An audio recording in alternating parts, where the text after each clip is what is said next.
It's the footballiest time of the year. With quarterbacks throwing and tailgaters ready for some brats and beer. It's the footballiest time of the year. Hi and hello and happy holidays, football fans. Welcome to the Dave Dameshek football program. I hope things are festive wherever you are. They certainly are here in Studio 66. We're trying our best to overcome what happened in Heinz Field on Sunday. Listen, it's put a little bit of a dent into my holiday cheer, but I'm going to get there by the time football arrives for our eyeballs this weekend. Here to help me do so, seated to my immediate left, he's one half of the Fantasy Hipsters. You hear him, you read his pages on NFL.com, breaking down this, that, and the other about the world of fantasy. But, of course, he is not limited to just the fantasy talk. He also does reception perception, so on and so forth. And he's got the is it fair to say he's the darling of the NFL hallways these days? Because I don't know what that means. I don't know either, but you seem to get on with everybody. I guess that's what that means. I'm an agreeable human being, but I don't mean to correct you right off the top, Shek, but you said happy holidays. You are aware that we're saying it again. We're saying Merry Christmas again. Bigger and more beautiful than ever. I've never once heard anybody tell me I'm not allowed to say Merry Christmas. Now, though, I feel obliged to say Happy Holidays now that's obnoxious. But I've never been big on the whole Christmas thing. But this year I'm in on Christmas 100%. Happens to be a coincidence that other things are going on. Now it's back. Now it's back. You're back in. So I'm in. But it's still fascinating because I've always found the whole war on Christmas thing very funny because, if there's a war on Christmas, Christmas is winning. Have you been in a Target in the last 10 years? It's winning. Yeah. I'm in. All right, fine. Your Merry Christmas. Your political statement it's not aside, a political statement. Let's hear him real quick because we have a special guest waiting for us on Skype. But very quickly, when we say hello to Matt Harmon, we do it in song. Hit the intro. A hipster with a dog, backyard banter is his blog. A fan of nature and stuff, can't miss his facial scruff. CBS sitcom nerd, this writer has a way with words. He's Harmon, Matt. Hey fella, what's on tap? Lovely, lovely work by EmmaVP and our pal Sydney there. And you are a hipster, but the incongruity of being a hipster and liking CBS sitcoms like How I Met Your Mother is a little odd. I think actually being a walking contradiction kind of feeds into the whole hipster thing, if you really think about it. Well done. All right, now let's say hello to a guy who we talked to about 16, 17 months ago. We forecasted the NFC South, and I said, and he agreed, that Matt Ryan by the end of the 2016 season would be regarded as the fourth best, but that Matt Ryan would be the fourth best quarterback in that division. He went on to win the MVP, so we put our heads together once again before this season, and I said Drew Brees would be the worst. Now, number 9 is on his way to a division title, perhaps. And this guy stuck with Matt Ryan. Let's figure it all out right now, shall we? With CBS Sports one of the great follows in not just sports Twitter, but in Twitter in general. Here he is, and also make sure you listen to his very fine podcast with all the good guys over there at CBS Sports. Pick 6. It's Will Brinson. What's the poop, fella? Everybody's doing well. Merry Christmas to you all. See, Will understands. We're saying it again. And I hope that you're soaking in the young Sheldon new episodes on the glorious broadcast network that is CBS. What a banner year this has been for you. Yeah, that's right, Harmon. You got a new one. I don't like Big Bang Theory. Sorry, Will. I don't mean to take it to your network or whatever. But I'm not a Big Bang Theory. Have not watched a second of Young Sheldon, but you would get on famously with Sheldon and Company, and I don't know what that means. You would, and by the way, that feels like I've never seen. I guess I've seen an episode or so on a flight, but it feels to me like that's what they lack is the fantasy nerd, right? The fantasy football nerd, right? I don't think that it's quite the same. I think that those guys probably wouldn't want to hang out with somebody like me. Well, as I talk about all the time, too, actually, Carolla and I, when I go on his show, we talk all the time. I love the 80s perception of what a nerd was, but based on Revenge of the Nerds, at least. Revenge of the Nerds, basically, if you weren't on a team or you weren't like a jock guy, then that defined you as being a nerd. They have like Booger in that movie he's a punk guy. Like, why does he fit in with the nerds? And then there's the gay guy. Like, well, that doesn't make you a nerd. That makes you why just throw them all in a bucket, I guess, is the point of that movie, right, Brinson?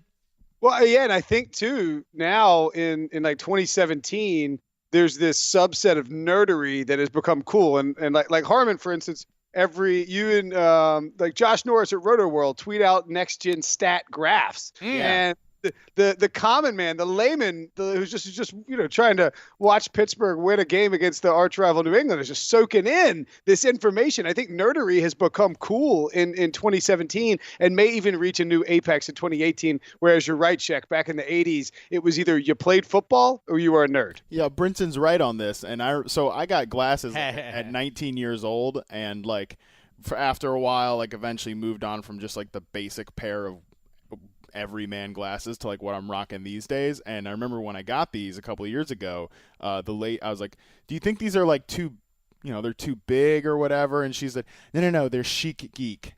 I'm like, what the hell is chic geek? But it's apparently like it's nerddom made, popular and cool or whatever. So I guess I'm riding that way. It's your legacy. You've helped mainstream nerdity. Right. Or what was it? Nerdery? Is that what you called it? Nerddom. Nerddom. All right, listen, let's talk about football. Brinson has hovering over his right shoulder there an NC State helmet, and that reminds me before we jump into pro football, although actually this is a pro football-ish conversation. We love to talk about the triplets. I dare say the aforementioned Steelers, who came up short in Heinz Field, still have, if Antonio Brown is right, and that's a major if, by the way. That's something I don't know that we'll get to in this show, but this assumption that Antonio Brown, listen, the Steelers and Patriots will meet again in the title game. Will they for sure? Because we don't even know this idea.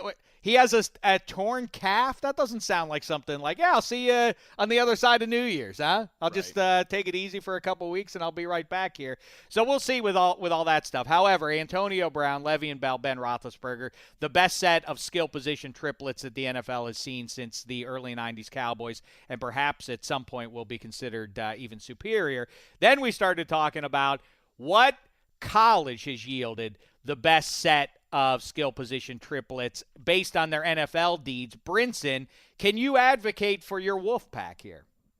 Yeah, I would. I don't think that NC State would be the top choice here, but I think that there is a good case to be made that they have a nice trio, given the relative history of NC State at the pro level. I mean, you're not talking a ton of Hall of Famers here. Phillip Rivers at quarterback would be your top choice. You could also, I don't think you guys are going to let me, and I'm not going to try and argue that Russell Wilson would be an NC State guy, but he did graduate from there. Mm-hmm. Torrey Holt should be in the Hall of Fame. Somehow isn't in the Hall of Fame. He would be your wide receiver, and then Ted Brown would be your running back if you went with that trio. I have a theory on this triplets idea, is that the reason you like the triplets so much, Shek, is that at some point it makes your rooting interest look good. I think you are onto something, Will Brinson. I don't care. No jive. I tell the truth at all times, and you're exactly right. That's what I do love it. Although, to be fair, actually, I'm more bemused by it. Yes, it initially, it's a point of pride. I'm not even a Pitt grad. I just went to all the Pitt games when I was growing up in Pittsburgh. But yes, initially I think, that's great. Dan Marino, Tony Dorsett, Larry Fitzgerald. But the larger point is, why is this team always 7 and 6? Always, yeah. If this is the case, just in the 21st century, Darrelle Revis, Larry Fitzgerald, Aaron Donald, Shady McCoy. This is a team that struggles to break 500. What gives? Same thing with your guys. We had 4 starting NFL quarterbacks in 2017 in a single week. NC State did, and I don't think that we've won more than 9 games since. It really is weird. But so we ran through to catch everybody up who missed the last show, and I assume that's like a handful, if that. But Notre Dame goes Joe Montana, probably the bus, or you could go Paul Hornig if you want to go back in history, and probably the golden child, the golden boy, Hornig deserves the nod over Bettis. But either way, and then you go Tim Brown there. One we forgot was an egregious one. I think Alabama, Joe Namath or Bart Starr. And again, we're basing this on pro deeds. Mark Ingram is an underwhelming running back from Alabama. That's the greatest NFL running back they've ever had is Mark Ingram. Well, I know he's having a great he's having a great year. And then Julio Jones. So that's a pretty strong trio, but still doesn't match what Pitt had. Did you guys include Syracuse? You know what? We talked some Syracuse, and in fact, they have great depth at the running back spot, don't they? But let's say it's Jim Brown.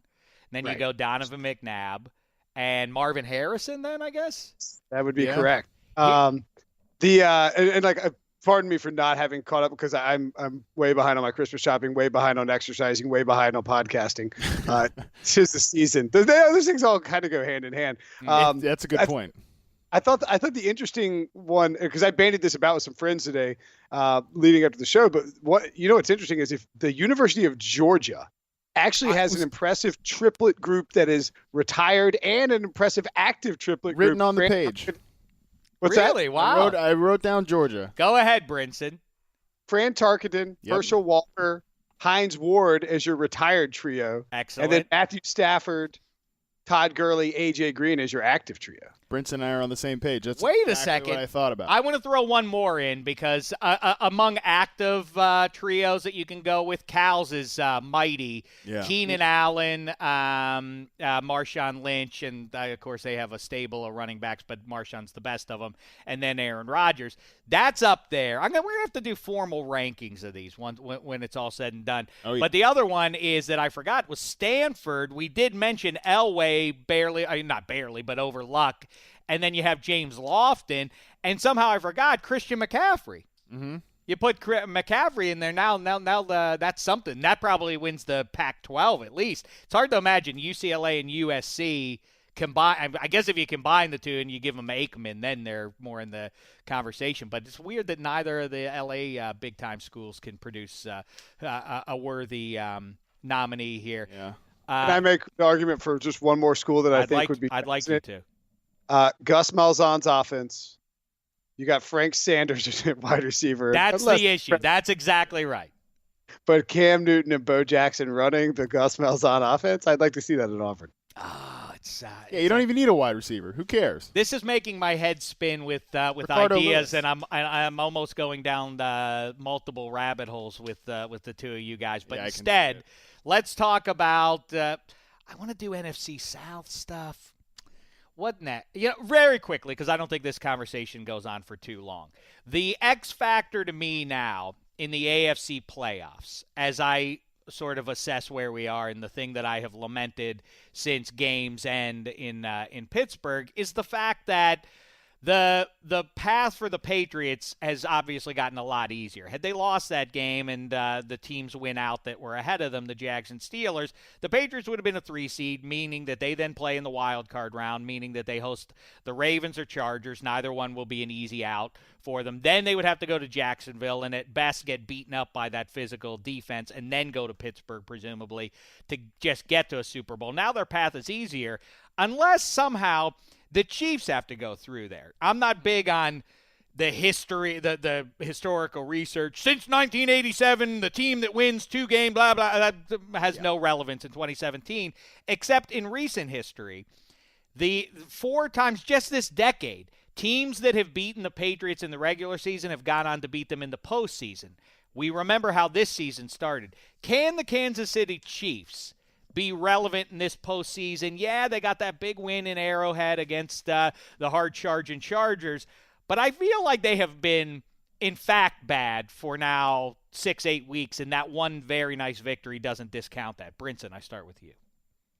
Yes, but only if Kareem Hunt is playing the way that he's playing, and only if the Patriots defense is playing the way that they're playing. And I mean, look, I mean, the argument is if you give Bill Belichick a bye and you give him 2 weeks to prepare for the Chiefs to come into town, he's going to take care of business. Well, he had 2 weeks he had an entire offseason to prepare for the Chiefs, and they weren't ready for what Andy Reid and company dropped. That's a tough chess match, though, because Reid's offensive scheming caught everybody by surprise a little bit. Alex Smith throwing deeper than people expected in the first week of the season. And you see them playing now. They looked a lot better. I also feel like a lot of what's gone on the last 2 weeks with the Chiefs has been more about the Raiders being a bad football team and the Chargers deciding to Chargers it up on national television on a Saturday night. I agree with you about that latter point. I don't think it was as much a feather in the cap of the Chiefs as it was a little bit of an implosion there in the second half. But the Chargers do have a really good, and I know it's the Chargers, and I as everybody was talking about, them being like the X factor in the AFC playoff race. I mean, all the guys downstairs, I was telling them it's still the Chargers, and it is still, in fact, the Chargers. But they do have a great defense. I mean, they have 2 great pass rushers.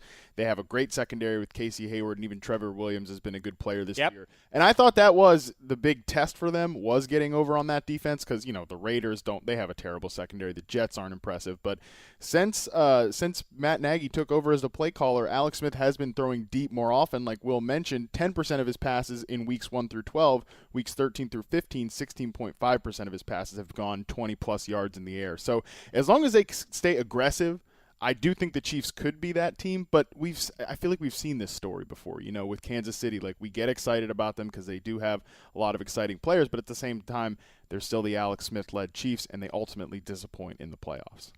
Yeah, I just don't know how much I want to. I mean, I'm certainly not depending on the Chiefs to show up in January and somehow buck the way they've looked. But as they say, every season is a different one, and Tyreek Hill has emerged as a bigger factor even than he was last year, and Kareem Hunt and all that. And I do think, for all the talk about Belichick's a master and chess match and all that kind of stuff, the thing that has, I don't know, Willie McGinnis said on the earlier podcast this week that what we learned from that Patriots-Steelers game is that there's no actual blueprint to defeating the Patriots and attacking them. But what is the answer to physically to overwhelming them? I don't see necessarily that you can't run on the Patriots. There's no Belichick wizardry that's going to offset the fact that you just can physically grind them on the ground. It seems like that's the case. Their defense just doesn't have very many good players. I mean, it's as simple as that, especially in the front seven. Like you mentioned, you can run on them. They don't get much of a pass rush.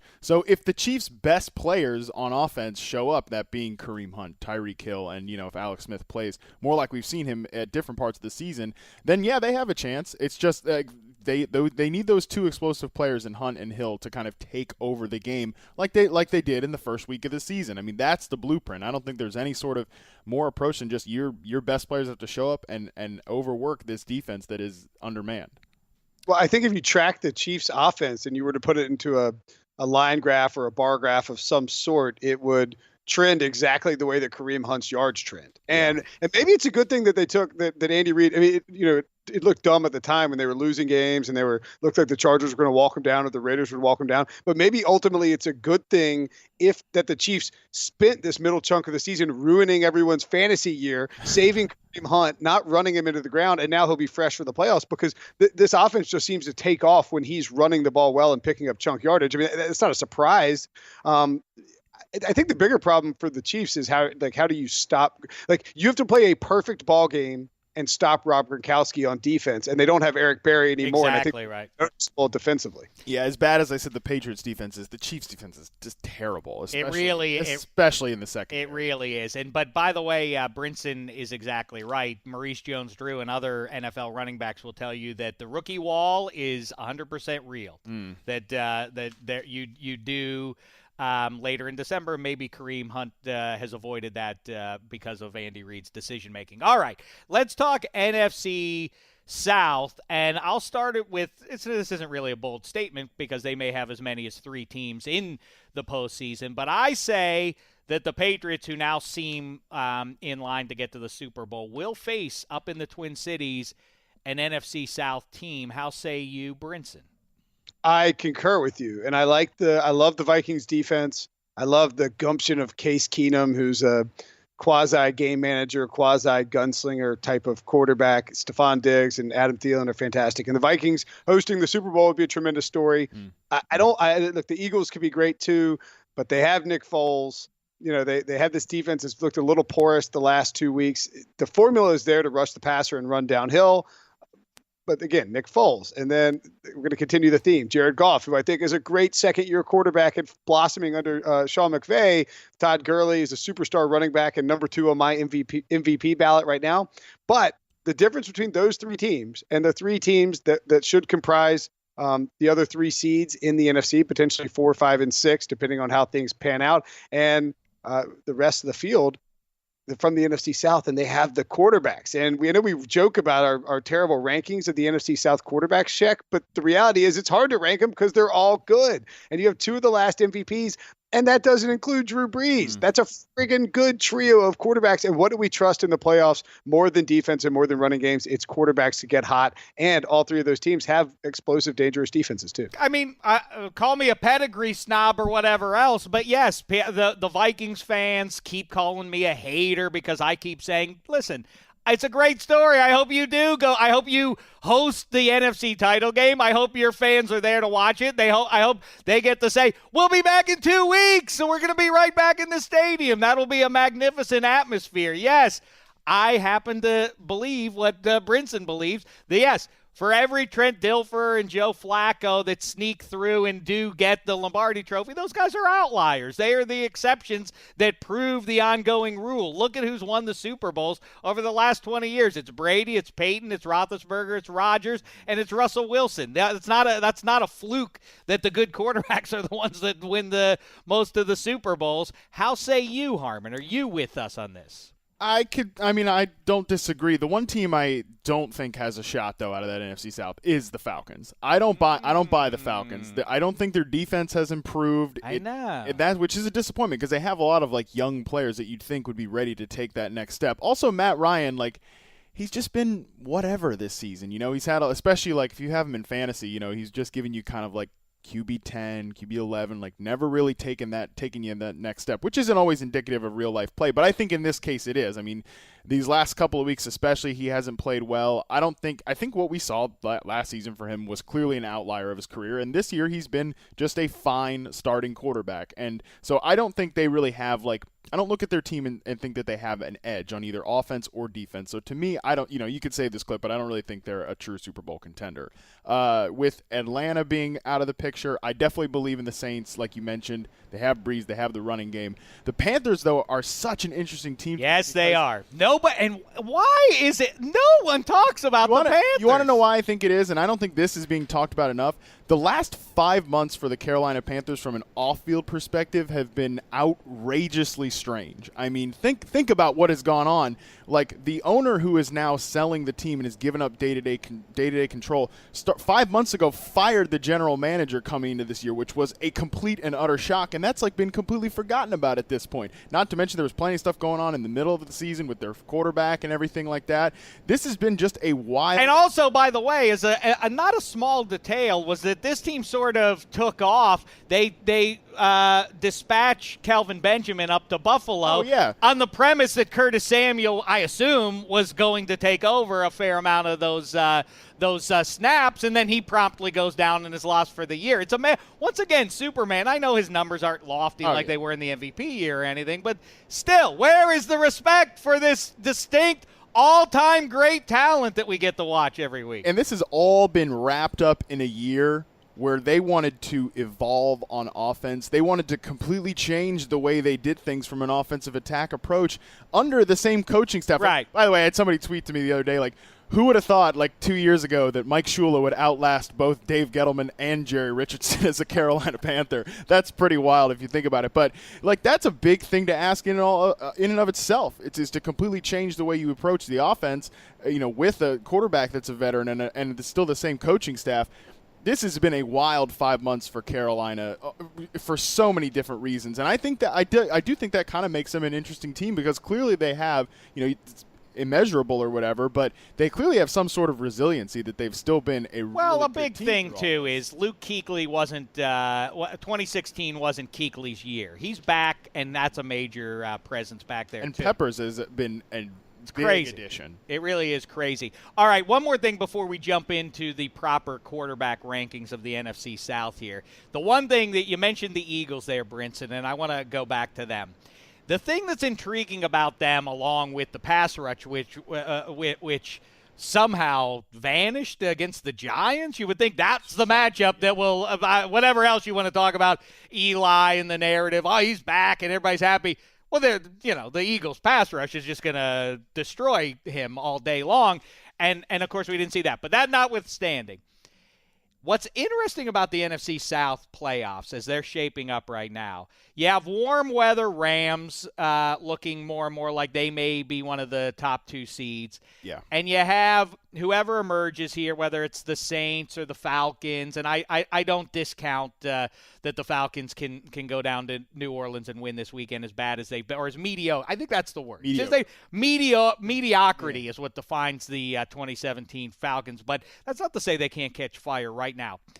But what if you have to the X factor for the NFC playoffs, maybe I'm overstating this, is what if it's freezing in Philly? Is Drew Brees going to go up there and win the game? Is Matt Ryan? Is Jared Goff? I know that none of the guys, the thing that players always push back on me when I bring this subject up is, hey, Shek, none of us are from Canada. We're all from Florida and California. None of us like the weather.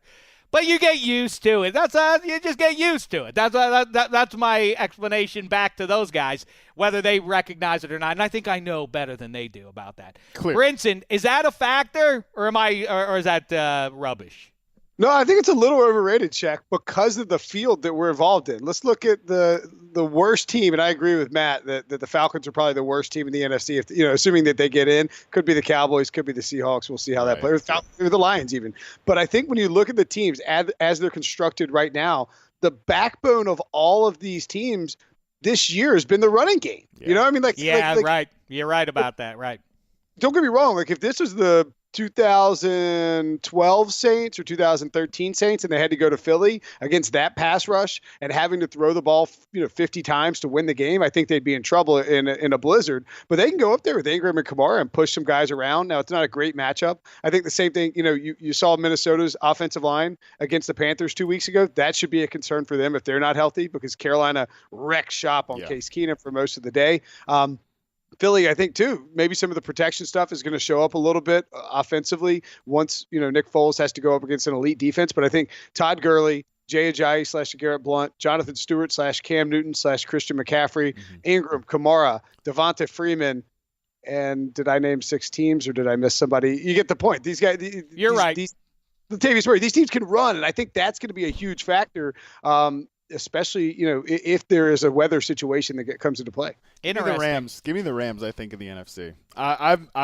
Everybody knows universally I'm a lifelong Rams fan. Everyone knows that. Hashtag my Rams. But still, I really believe in this team because I think they can beat you up on both sides of the ball. Like Brinson was saying, Todd Gurley, they've got a great run blocking line, and then their defensive pass rush is unbelievable. Robert Quinn is starting to cook now too. I mean, Aaron Donald's been good all year.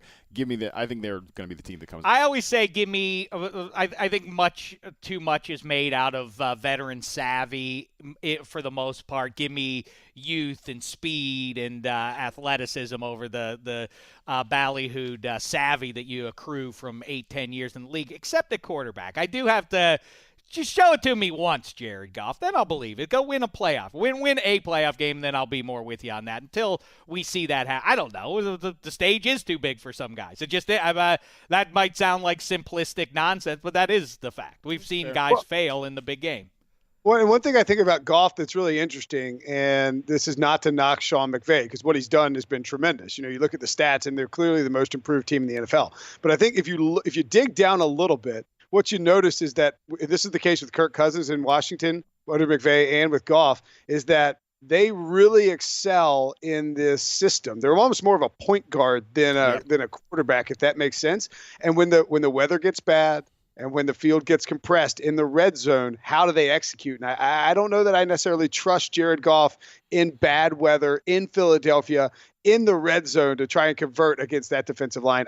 My pick out of the NFC right now would be the disrespected Carolina Panthers, who are starting to get healthy, have the highest upside on offense. Or at least unheralded. It really is weird that nobody talks about them. But I do still say, and this is self-validation just from the preseason, that I had an epiphany on the eve of the season kickoff that, wait a second, the Falcons are the best team in the NFC, and this is the team that's going to go deep into this playoffs once again. And it was all hinging on the aforementioned speed and young athleticism of the defense. I thought that Ryan would slide back, but I thought the defense was going to be mighty.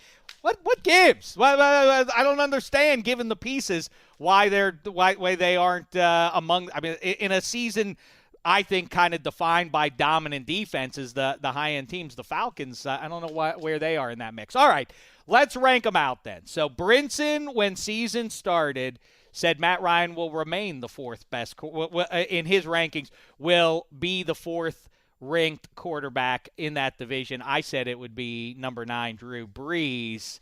Harmon, why don't you weigh in objectively? Who's the worst quarterback in that division? To me, it's still Winston, and it's pretty clear. I mean, he's been mostly bad all year. He has had some injuries. That's fair, no doubt. But like, so wait, when I do this, that stands for worst. That stands for worst. I'm gonna eat it. We should have known from that moment on. Like that was the sign. Like if you really, a couple people on Twitter did this, but if you like freeze frame and like look at the guys around him, just like the look on their face, like you've got to be kidding me. Which like I think that stuff works. Sean Jackson has a "Are you bleeping kidding me?" I can't. Is this a prank? What's going on? Yeah. Am I being a spoof? What's happening? He's like, I came down here for this. That's sort of. Maybe he watched. I try to let Jameis off the hook and assume maybe he watched Total Recall the night before, because is it a coincidence that Jameis's W hand would fit very neatly into that thing up on Mars that launches the destruction code? You know, that's some high level stuff. You don't even know Total Recall, do you? No. You don't even know. Do you even know the reference? Do you know the movie? Have you heard of the movie? I've heard of it, yes, but I've never seen it. What's your favorite Schwarzenegger movie? Probably second Terminator. You've seen, all right. So you've at least seen a Schwarzenegger movie. Oh yeah. I'm in on the Terminator thing. That's actually one of the like few movies I legitimately own on DVD. I like Terminator 1 and 2 because it is airtight in its logic. If you, as I always say, don't go to Face Off knowing what the premise of the movie is and then come out and complain like, well, you couldn't take your face off and put it on somebody else's. Well, you knew that going in. You can't complain about that. That is the fundamental plot point. You can't then bellyache about that. Now, yeah, that I'm with you on but the Terminator thing, you can't find a gap in the logic that's laid out there. If you could go into the future and go into the past, it's all perfect. You can't poke holes in it. Brinson, how say you on all this? I don't even know what a question is. I just don't want to. I'll say something about something that was just said. Talk about stuff. My favorite Schwarzenegger movie is obviously Kindergarten Cop. Robbed badly even a kid. No, I think T2 is probably the answer for Schwarzenegger movies. You know, if is Schwarzenegger overrated? Maybe that might be possible. It is crazy. That's a fun game to play, is to look back through the last 30, 40 years and see who was the biggest movie star at any given time. It's amazing how often Schwarzenegger's character is some American agent, and yet no one ever asks the question like, isn't that weird that he where did he get that accent from? That he has that? No one has any issue with that. That's a kind of a strange thing. Have you seen? Oh, go ahead. No, I was going to say that actually, if I was going to pick the most watchable Schwarzenegger movie, I think I'd go with True Lies. I think that is a rewatchable. You know, if you're going to sit down, if it's on if you're flipping through the channels, it's on TBS. I feel like True Lies is watchable. Give me Predator.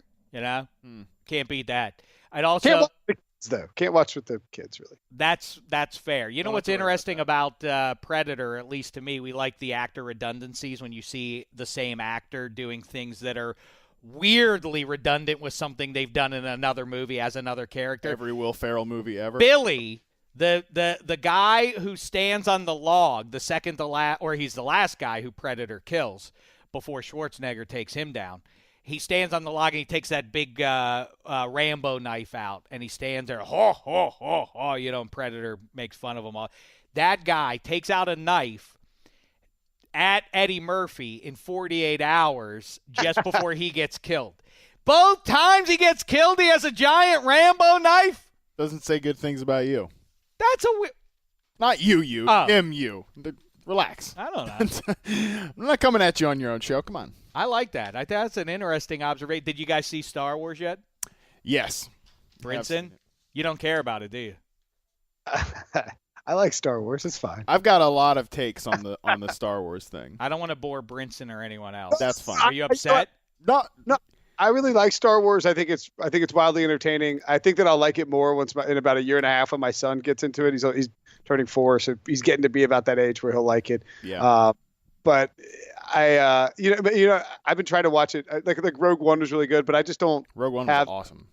Yeah, I don't have the wherewithal to fight through lines and crowds and go to the movie theater. Rogue One is the third best of all the Star Wars movies. It's ahead of Return of the Jedi.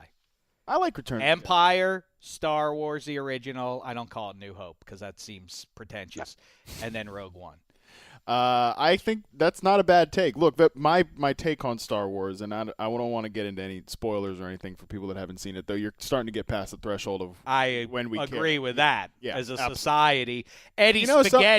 Eddie Spaghetti behind the glass there started giving me the business. I was talking about it on Monday in the office, and he tisk, excuse me, I haven't even seen it yet. Hey, I'm not going to see it till I get to the Big Apple, where they got the best movie theaters. You're going to see the best movie franchise. You see it in the best city in the world. Someone needs to take their sensitivity training again. You can't make fun of accents anymore. Oh, I did. I was told I'm not allowed to talk accent. Which is like, I thought as soon as they said that in that training, I thought of you immediately. Because I'm like, you make fun of his accent, you make fun of Hank's accent. Henry!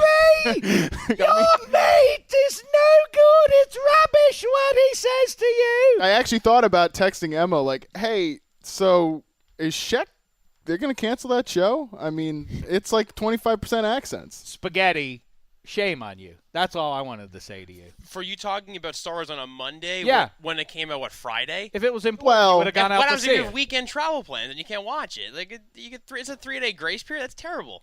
Hey, the Knickerbockers had a big one on Saturday night. What do you think? I'm at the movie theater. The movie can wait. I'm kind of with Shek on this one. It is tough because it's in football season, but, like, I think you got a 3-day grace period. If it really is that important to you, I think you got to see it. We had somebody chirping at us. I had to get on the phone with Jeets to thank him for giving us Giancarlo. I was in Las Vegas, so I had 0% chance to go see the movie. I had plans booked already. I had nothing I could do about it, and I'm going home for the holidays. My pops, my brother want to see it. It was booked. Done deal. Thursday, I'm seeing it, and Shek was yelling out loud in the newsroom. Well, there's a lot of not surprises in that sentence.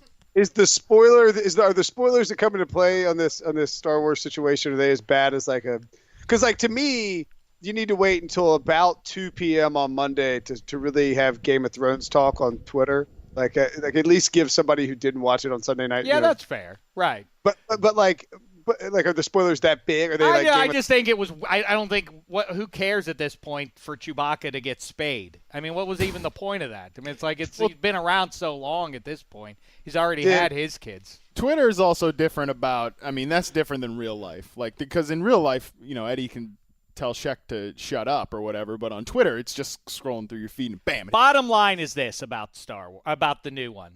I didn't love it, but I'm with Brinson now. I now see it more through my kids' eyes, and they loved it. And Oprah and Jean-Claude Van Dameshek were over the Endor moon watching it. So who am I to say, well, really, Princess Leia, just because she has the Force, couldn't block like all that. I'm not going to get in on it. My thought with when we left the Look at Spaghetti back there with his fingers in his ears. What a weirdo.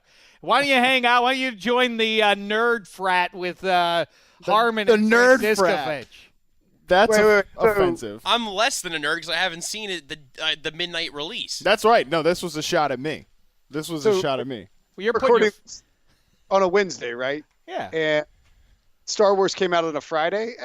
you're past the great period. I went to see it on Thursday night. Feeling about Star Wars. If I came on this show and I hadn't seen it and you guys like spoiled something, that's on me for having not seen it. It came out Friday. I agree with Will. My only official statement on the Star Wars thing is when we left the movie, in the nerd frat, we're discussing it, I guess, if that's what you'd like to call us. Tri-Lambs. Gelhard was pretty heated about it. He was like, "It was so bad. I hated it." And I was like, "Look, it was enjoyable." Nerd on nerd attacks the fantasy hipsters. Notice I didn't do his accent because I'm No. I'm What you did was much more flattering. Yes, of course. It was very work appropriate. But anyways, he was pissed about it, and my whole point was like, what do you expect? Like, you need to adjust your expectations. Here's the hot take: they haven't made a good movie since the '80s. My parents, who are now divorced, hadn't even met yet by the time they last made a good movie. None of the prequels were very good. Force Awakens wasn't great. That's why Rogue One is, in fact, the best one they've made. I don't understand why the people who are in charge of deciding scene for scene, why can't they just stick with the consistency of what the powers of character? That is the thing that drives me crazy. And any superhero or sci-fi thing, like, wait, he's strong enough to do that, but he isn't strong enough to do that. That's what makes me crazy. This is the exact same issue we have with the catch rule. It's like we're slowing things down too much, and like just watch the friggin' movie and enjoy the Star Wars and the laser guns and the swords and the Jabba the Hutts and the barfs and whatever else has happened. Brinson, what's your take on barf? Nice Spaceballs ref. What's your take on Jurassic World, like the new ones of those? I wouldn't. You know what? I kind of like what's his name, Andy from Parks and Rec. Sort of more Chris Pratt. I like Pratt more as a lovable, chunky sidekick than I do as the ripped superhero type. No, don't get me wrong. I actually I really like the Marvel Universe movies, and I thought the Guardians of the Galaxy was fantastic, but the second one was absolute trash. They were too self-aware.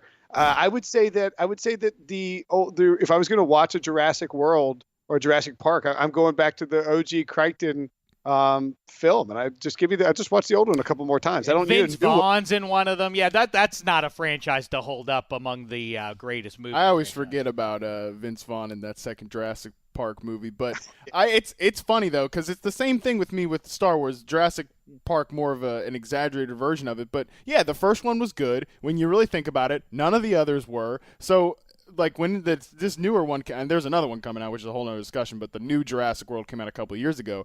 I remember telling my roommate at the time, she was all like, I don't know, I think it's going to be bad. I'm like, of course it's going to be bad, but I just want to go have a couple beers, drink beers, eat popcorn, and watch some dinosaurs mess some stuff up. That's my only expectation. And with Star Wars, same thing.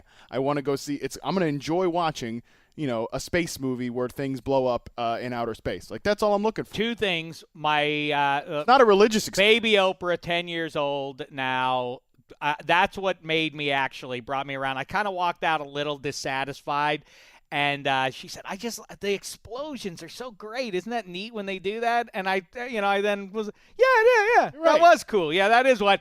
And also, I'm disturbed by how closely your impression of your female roommate matches your one of Matt Franciscovich. Well, it was Alex. It was Alex Gelhard, just to be clear. Oh, it was Gelhard. So just to be clear. Which also then sounds like my Greg Rosenthal. I don't know. Sean Davis can't sing. He can't go single coverage on Gronk. I don't know. He's the least satisfying guy to try and argue with, to have a heated discussion with when I'm passionate. I want you to explain. I want you to revoke the victory and give it to the Steelers. Yeah, you were the better team. Yeah, maybe we'll play again and we'll see it again. Like, that's not fun. I want heat. Give me some business, would you? Talk trash. I don't know. Levy and Bell's. Maybe if you had Antonio Brown, you would have won the game. I don't know. I feel like this is an HR violation too. All right, listen. Let's get to it now. Brinson, are you in for another few minutes here? I got nothing to do. I'm supposed to be cleaning up my house, but unbeknownst to my wife, I'm just hanging out doing a podcast. Is there any greater endorsement for the DDFP than that? I say no. Let's get to it. The Red Challenge flag picks. Red Challenge flag picks. Alex. All right, here we go. Brinson does not have a flag as he is seated somewhere in North Carolina. You know what? I actually do have a flag if you want me to get it. Yeah, I would like you to get that. Yeah. I have an official NFL challenge flag. Hold on. Oh, I'll get my it real goodness. Wow. Fancy. That's excellent. You know, while Brinson goes and does that, maybe I should tell you, you know what? As a matter of fact, let's get to this. This is going to be festive. EmmaVP all season long, of course, has provided banner little, when you go through on your satellite dish or whatever, the little descriptions of the episode upcoming. Ooh, Brinson's got his red challenge flag. Got a yellow flag, too. And a yellow penalty flag as well. EmmaVP has put together little episodic previews like you read when you click onto the show on your DVR or whatever. Anyhow, this week the genre is what, EmmaVP? This week it's Christmas movies. Excellent. Why don't you tell us all about Favre Bowl, a.k.a. Vikes at Packers. All right, we have an airing of Kyle Rudolph the Red-Nosed Reindeer. Having always struggled to fit in, a big tight end among compact wideouts, quiet Kyle Rudolph beams when Case calls on him to lead the way in frigid Green Bay, earning glowing praise from all of the other receivers. Brett Hundley, heir to the former king of the NFC North Pole, huddles up with his team of misfit boys to scheme against the abominable football man Everson Griffin as he hopes to plow through them on his way to the number 1 seed.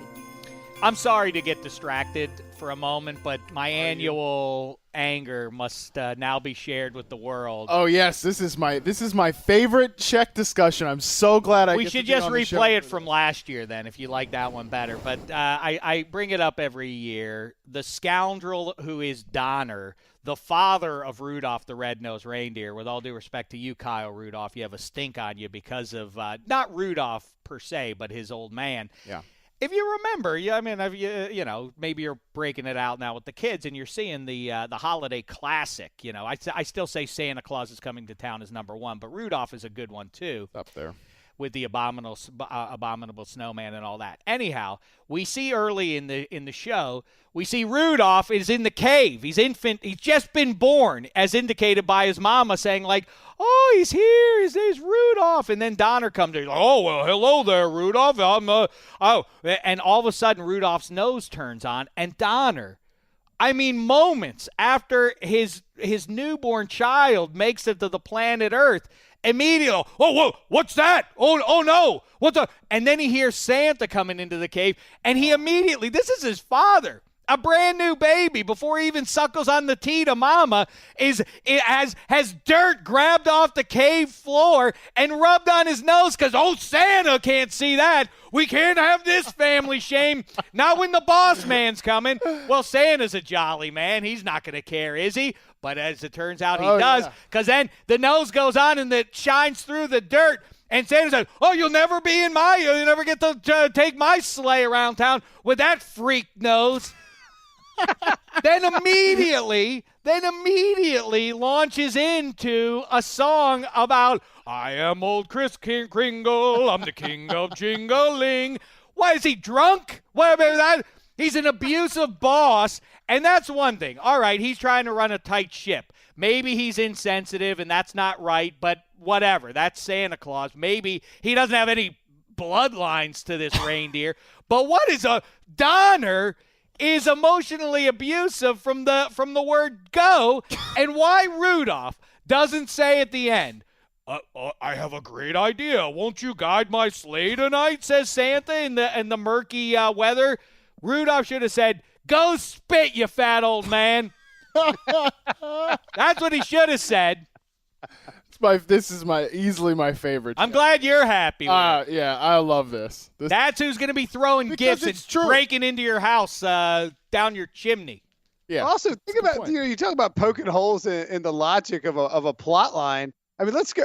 Let's look back at this Rudolph thing. So neither Donner nor Santa thought that perhaps having an extra light on someone's nose, leading a sleigh through the dark and the storms of winter to deliver all these gifts might be beneficial.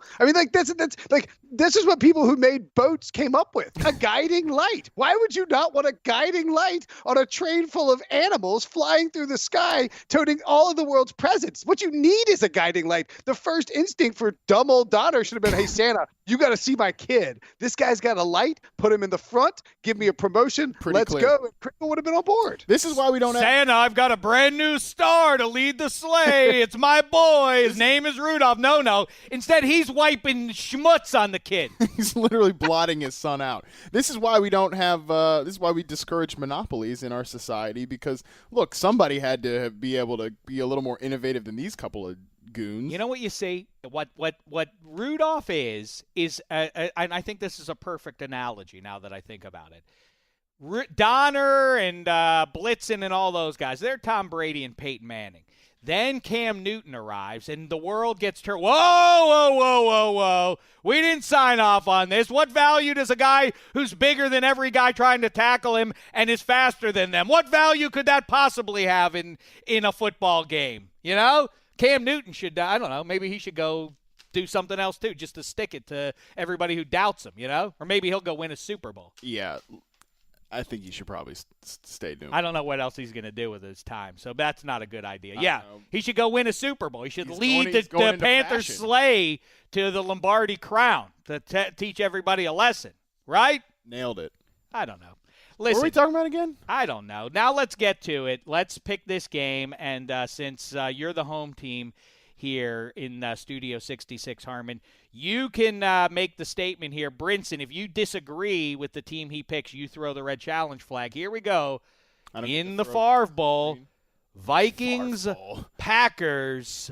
You heard that he played for both those teams, right? I have. Right. Okay, that's why I called it Favre Bowl. Okay, here we go. Got it. Vikings, Packers.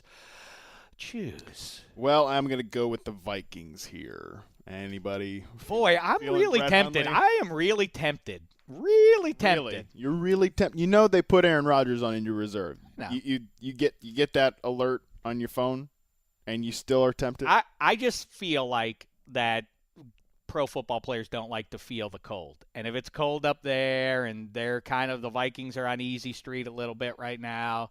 You're big on weather tilt. I am. Obviously, I am. Yeah, Brinson, how say you're taking the Vikings? Why?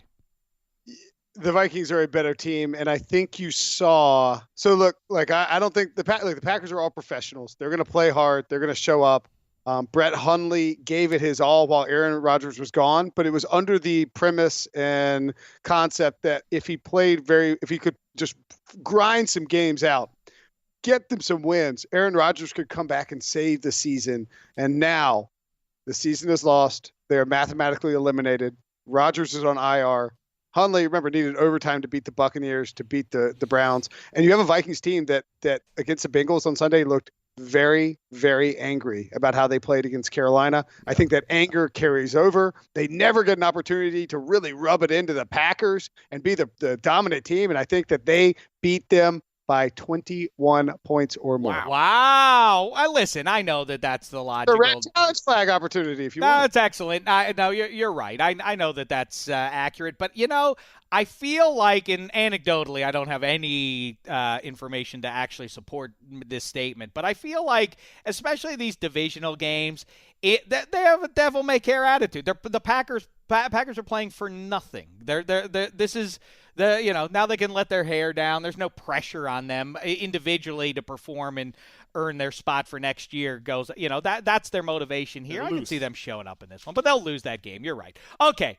Miami Dolphins, Kansas City Chiefs, Montana versus Marino at one point. Now it's Cuddy versus Alex Smith, Will Brinson.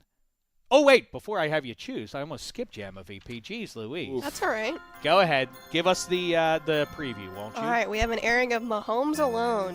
When Alex Smith and all 10 of his guys run off to their Christmas staycation in Arrowhead, the youngest of the bunch, a wily Patrick Mahomes, is not so accidentally left behind on the bench, forced to stay out of trouble for 60 minutes. However, things quickly get interesting for Patrick as he realizes his Kansas City home is under attack by two powerful pigskin pickpockets, Sue and Wake, and he must ultimately save the day. Oh, very nice. Is that like a there. prediction? Perhaps. I thought there was going to be a prediction that Mahomes takes over at the half. Kinda was. I thought that's what what she was saying. So that is. So Mahomes does come in and emerges victorious, creating a low-level controversy there, I guess, in Kansas City. Brinson, wow. Dolphins, Chiefs. Choose. Am I allowed to throw the flag at the screen? Sure. Okay. I'm obviously going to take the Chiefs in this situation because I think Jay Cutler had almost 7 turnovers last week. And by the way, EmmaVP, incredible job. She's clearly prepared harder for this show than the three of us combined. Yeah, some people call her the greatest asset of the Dave Dameshek football program. Many people say that. I feel like, including my mother. Well, thanks.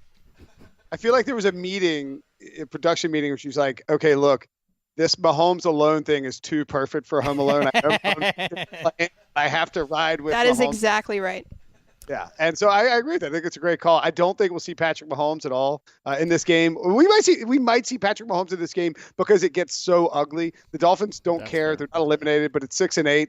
They're not going to be playing. The Chiefs understand that they just have to close out this season and that they will win the AFC West. And they have 2 good opponents. I believe the Dolphins at home and then the Broncos. Broncos might be on the road, but I don't think it matters. The Chiefs know what's at stake. They bludgeon the limping Dolphins. Boy, you're awfully confident in these teams that are going to the postseason, taking care of teams that are playing for nothing. And like I say, the other side of that coin is no pressure equals loose play. You know, I for whatever that's worth, which is probably minimal. Let me just say, Brinson, I think your logic on the game and its outcome is airtight.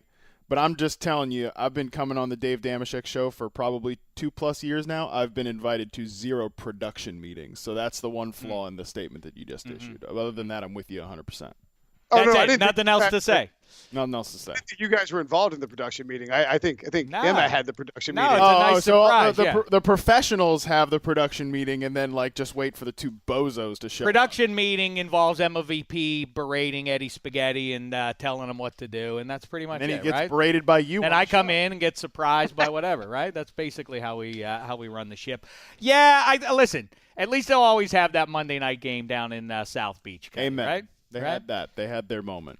I don't know. The Chiefs aren't. I mean, the Chiefs aren't that great. Is my only comeback. If it was maybe in Miami, but look, that's a tough environment to play in. True. In Arrowhead. All right. Next up, a game that I'll tell you, if Dez makes that catch, the one before Heinz Field, the largest non-catch call in history, or at least since Burt Emanuel, that started this whole mess back in January at the.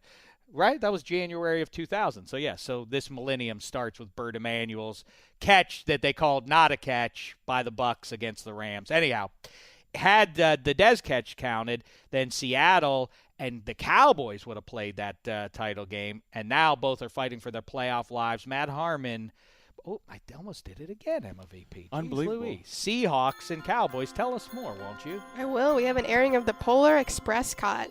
As the season grows I older, like it. thank you, a maturing Dak Prescott struggles to believe in a magical playoffs push until a 230-pound vessel called Zeke chugs through full steam ahead on Christmas Eve to lift the spirits of all the boys and girls in Jerry World. Meanwhile, on the naughty list, bickering brothers Bobby Wagner and Old Thomas try to get things back on track, despite knowing they won't be receiving any shiny new toys until next year. I see. What I just thought you were going to go to there was like Bobby Wagner and Earl Thomas agree that on this week there will be Noel. Get it, Noel? That's good. That was good, right, EmmaVP? That was good. I know how to do things That too. was good. Old dog still got some. I He's can got a do few things tricks, as yeah. well. You Okay. know what? All right. EmmaVP. Unbelievable. Everybody's darling. That's fine. All right, here we go. Really struggles with this. Really struggles with this. Seahawks, Cowboys, Harmon. Choose. Yeah, speaking of struggles, this is a tough game to pick, but I went Seattle. Ooh, I'm with you. Brinson, how say you? Did I pick Dallas? In I my don't know email? who you picked. I think for graphical purposes, I'm required to go with Dallas. I can throw the challenge fact. Throw but, it. Throw it at Harmon. No, you just dropped it. Throw it at your screen. You got to chuck it, man. Oh, you want me to throw it at my screen? Yes, I want you to. There you Yeah. go. That's on you, Harmon. You got that. Explain yourself. Why are you taking the Cowboys? You sound passionate about the choice. He's clearly very convinced. I think the graphic actually says I'm taking the Seahawks. No, my email skills are lacking. But got Cowboys. I think, look, the logic here on why the Cowboys will win, I'll explain it to you. I don't care. You post prod it out of there. The And logic I'm taking here the is why- Seahawks what for the record, Cowboys just so you do can see my pick. Go ahead. Sorry. is that you have a team in the Seahawks that is playing against a team in the Cowboys that offensively is similar to the team that the Seahawks just played in the Rams, and they got steamrolled on offense by Todd Gurley and the Rams offensive line and Jared Goff not needing to make plays, but throwing the passes he needed to. And I think that this Dallas offense is just too much for a Seahawks depleted defense. And the only question is, can Dallas slow down Russell? If Russell Wilson wasn't involved in this game, it would be a Dallas stomping. I think the Russell factor is a little concerning. I'm with you. The thing that wasn't involved, or the guy that wasn't involved in last week's game. Wait, the guy who was involved in last week's game that will not be playing in this one, Aaron Donald, and that was the difference. Russell Wilson will receive far less resistance this week than he did last week with Donald and company. And by the way, I know there are a lot of worthy names being floated around right now for Defensive Player of the Year, but isn't it Aaron Donald? If you're basing it on who's the best defensive player, it's him. Yes, this is a tough year for Defensive Player of the Year, though. I mean, there's a lot of really good candidates, but I agree Donald should be right up there. But Calais Campbell, Jacksonville. I mean, Jacksonville's got him. Ramsey is up there. Everson I guess Griffin. From year to year in different. I mean, Aaron Donald was there with the Rams last year and this year, but Calais Campbell, you can make a case. Look at the transfer. I know, obviously, Calais Campbell isn't solely responsible for the rise of the Jaguars' defense. You could argue, too, that of all those, like the three teams we just mentioned with Minnesota and Griffin and then the guys in Jacksonville and then Donald in L.A., that the two teams, Minnesota and Jacksonville, are better defenses. So you could argue that is a plus for those guys, too. I would say Donald is the pick, and here's the logic why. It's sort of the Tom Brady reasoning and the Bill Belichick and the Mike Krzyzewski reasoning is that the bar is set too high for Aaron Donald, and he came in late because of his contract issue, and so he was adjusting to Wade Phillips' defense, and so I think that the slow start plus the high bar has sort of caused people don't like to talk about stuff that we know exists, right? Like we don't like to. We're like, Tom Brady's 40 years old, he's throwing for 4,000 passing yards, 28 touchdowns, 7 interceptions, yada yada yada. Well, have you seen Carson Wentz? Look at this guy in Philly, he's brand new. We're always looking for something new to talk about. And I think that's the case with the Jaguars. Maybe a little bit with the Vikings, Calais Campbell and Jalen Ramsey, exciting to watch. But Aaron Donald's the best defensive player in the league. That's right. Yeah, that's perfectly said. I'll throw in many other names. Yeah, it's the victim of your own success syndrome. Chaz Noll was coach of the year. What built those teams? He wasn't the coach of the year for any of those Super Bowl years. Shaquille O'Neal, Michael Jordan, the list goes on and on. Yeah. What do we think about Zeke coming back, though? I mean, big deal or not? He's looking cut. I know Emma said he weighed something or other in her right up there, but he's looking trim. He's looking cut. I'm with Brinson on at least half of his breakdown on that game. I think Zeke should have his way. I just think that Russell Wilson is, that. And I also think, again, this is more human level stuff rather than football stuff. But the Seahawks, that was a humiliation. People are burying them this week. Do they agree with that, or do they have enough pride to come out and win a game when they're still actually in playoff contention? That's the other thing. It's just the humiliation. It was humiliating, but it doesn't render them out of January just yet. And so I think they rise up and take it. Overall, they're the better team. All right, let's bring it on home with one of three Super Bowl rematches. The Redskins and Broncos played. That was the Doug Williams game long ago. The Titans and Rams are getting it on. Of course, that was the Dyson 1-yard short play. Kurt Warner throwing the bomb with a little over 2 minutes to go. He told us a great story about that. I have to tweet that back out, as a matter of fact. I said, who called the deep ball in that situation to Isaac Bruce to essentially win the game? And he said Martz had wanted to do that all along. But if you go back and look, I said, why was it such a sky? It went to the heavens before Isaac Bruce had to break his route off and catch it. And you could see the DBs didn't make the adjustment. And if you go back and look at it, his arm gets hit as he throws it. That's why the ball sails to the heavens and almost barely almost hits the dome before it comes back down. It's fascinating stuff. Anyway, I think it's fascinating. And then, of course, Super Bowl 15 saw Jim Plunkett and the Raiders and Rod Martin with 3 picks against Ron Jaworski's Eagles back in January of 1981, I guess, is when that was played. I remember they put a big yellow ribbon around the Superdome because the hostages in Iran had just been freed. Anyway, there you go. That's that's Dave's walk down memory Hey, lane. thanks for the intro. Tell us important details all the way around. Raiders, Eagles. Tell us more, Emma. We have an airing of how the Lynch stole Christmas. Ah. Every Eagle in Philly hoped to go out on top, but the Lynch who lived far out west was eager to make a stop. The Lynch hated losing no matter the game, though unfortunately for him, Nick Foles felt the same. All festive and green, St. Nick saved the season and perhaps kept a Super Bowl within reason. When the Lynch watched the backup sling it to Alshon and Torrey, he realized his Raiders were just a mere chapter in Philadelphia's story. Boom. Yeah, boom is I mean, she deserves it. Noel was clever though. Right? What was that? What was that? Is that a thing that was said? I don't remember. I forgot. Excellent work, EmmaVP. Very nicely done. And by the way, EmmaVP will not be with us next week because she's traveling back east. So, job well done and completed now in the regular season with all your write-ups this year. Matt Harmon's applauding you. Thanks, Harmon. We'll have the Shekis next week also. Oh, yeah, we got the Shek Awards coming up, though, too. And that's another – oh, you know what? Stuff. I'm glad you mentioned that, EmmaVP. I haven't been hyping those nearly enough. The 2017 Shek Awards on their way next Thursday, the 28th, right? You better subscribe on iTunes here and now just so you don't miss them. As always, gangbusters, spellbinding stuff. Brinson, Raiders, Eagles. Choose.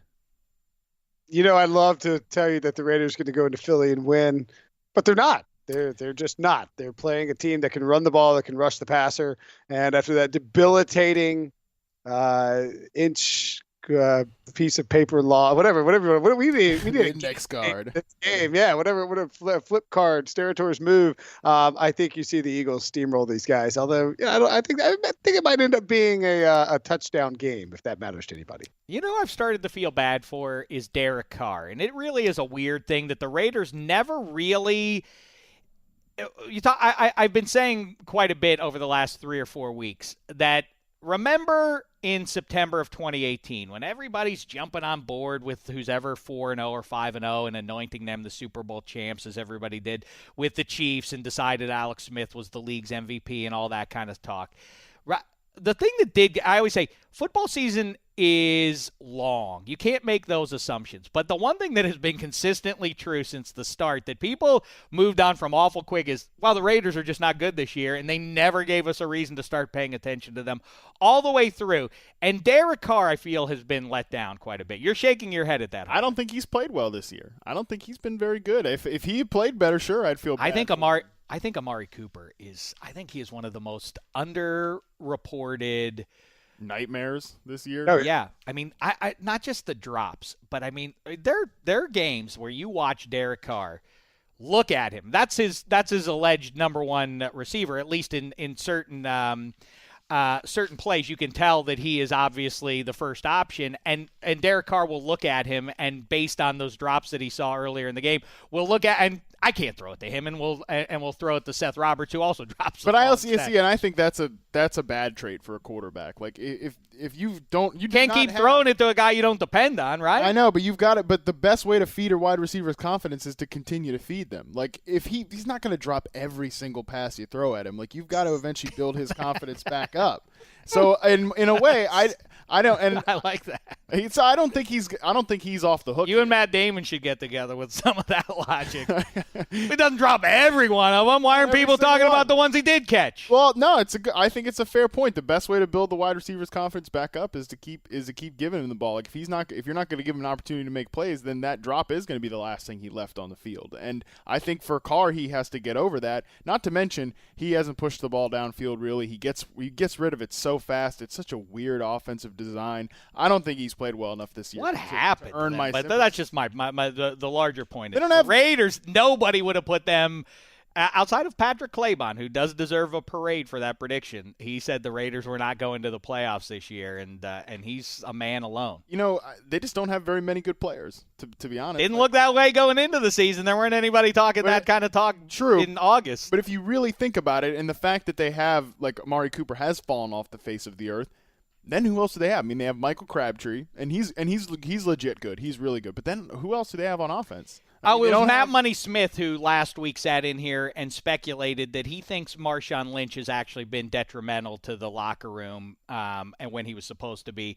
such a huge addition and a rallying point for the rest of the team. Brinson? Well, don't forget that the Raiders went like 8-1 last year in one-score games. I mean, they got the Blackjack Del Rio factor, but I mean, when you have a really good record in one-score games, there's regression coming, and it's coming in the form of not being involved in one-score games. They had that crazy win against the Chiefs. Otherwise, things could be even worse. I tell you, it's fascinating, guys. If you go back a year ago, we talked about ranking quarterbacks. I think that if you took Goff, Wentz, Dak, Jimmy Garoppolo, and Deshaun Watson, right? Those 5 guys. But this is a nice statement about the future of quarterback in the league. But Derek Carr, Jameis Winston, and Marcus Mariota would all be behind those guys right now if you were picking a guy to build a franchise with. And there's no way they would have been behind him a year ago. Wow, that is it's true. Fascinating point. See? That's why we bring him on, because he makes interesting points. Just makes you wonder, too, what are we going to be saying, here this time next year? What is that quarterback ranking going to look like? Top 5 quarterback in the NFL. Hell yeah, obviously. Hey, Brinson, have a happy holidays there in Carolina. Merry Christmas, Will. Right, I'm sorry. I see I fell into the trap again. I'm saying it again like we're required. That's the law now. We have to. Yeah, damn right. You got to say Merry Christmas? We are saying it again. All right, so felony if you don't. All right, okay. So Merry Christmas and happy holidays and all that. Will Brinson, thanks so much for all the time, Pally, and hopefully we'll see you up in the Twin Cities in 5 weeks or so, right? Absolutely, guys. Be well. There he is, the great Will Brinson, everybody. Again, Pick 6 is his podcast, CBS Sports, all the great pages. Check him out. Also track him down on Twitter. Matt Harmon, track him down on Twitter as well. He's throwing look at that. Brinson on his way out. He threw the red challenge flag. He says, don't follow Harmon. Don't follow Harmon. Don't read Harmon's pages. There's some bad. Don't look at it. Don't listen to his podcast. He's a bum, says Brinson. Whoa. I gotta wait a second. See, I wasn't ready yet. I was signing off with a lovely holiday wish for everybody. EmmaVP. See. Jeez. Holiday wishes. EmmaVP, Ryan Bartlett, Eddie Spaghetti, everybody behind the glass there, everybody who works, everybody who listens to the DDFP. We thank you. What else? Don't lose on Christmas Day, Steelers. That would be embarrassing. We'll talk to you after the holiday. It's been a thin slice of heaven.